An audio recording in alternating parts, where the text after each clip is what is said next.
हमरा चलते जिंदगी तबाह रे। अब तो हो गए रे भूल जो सुना बहुल मोर बियाह रे करे नहीं हमरा चलते जिंदगी तबाह रे। की करियो कि मिल हो ना तो से मकीन रे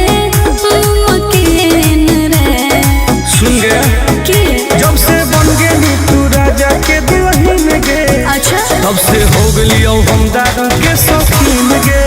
हो जब से बन गई तू राजा के दुल्हन गे। तब से हो गई हम गाजा के शौकीन गे।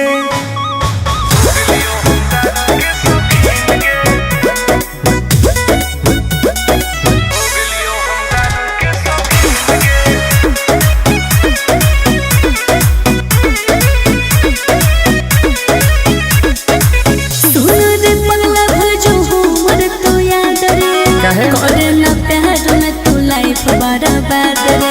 अब जी के का करबोगी ऐसे नहीं बोले तू तो सुत गई पिया के से जवागे एने जरो हमर रोज कर जवागे।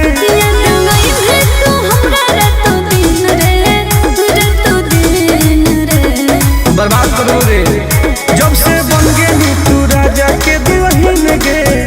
तब से हो गई हम दारू के शौकीन गे। हो जब से बन गई तू राजा के दुल्हन गे। तब से हो गई हम गाजा के शौकीन गे। लाइफ बर्बाद कर दिली गे।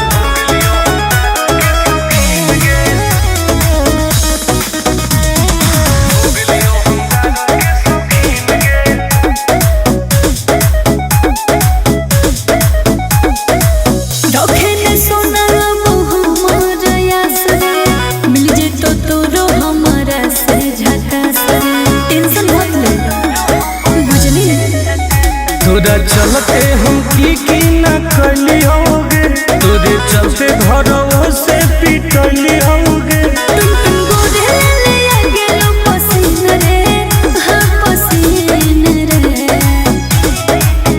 जब से बन गई तू राजा के दुल्हन गे। तब से हो गई हम दारू के शौकीन गे। हो जब से बन गई तू राजा के दुल्हन गे। तब से हो गई हम गाजा के शौकीन गे। अब पी के मर जीवोगे।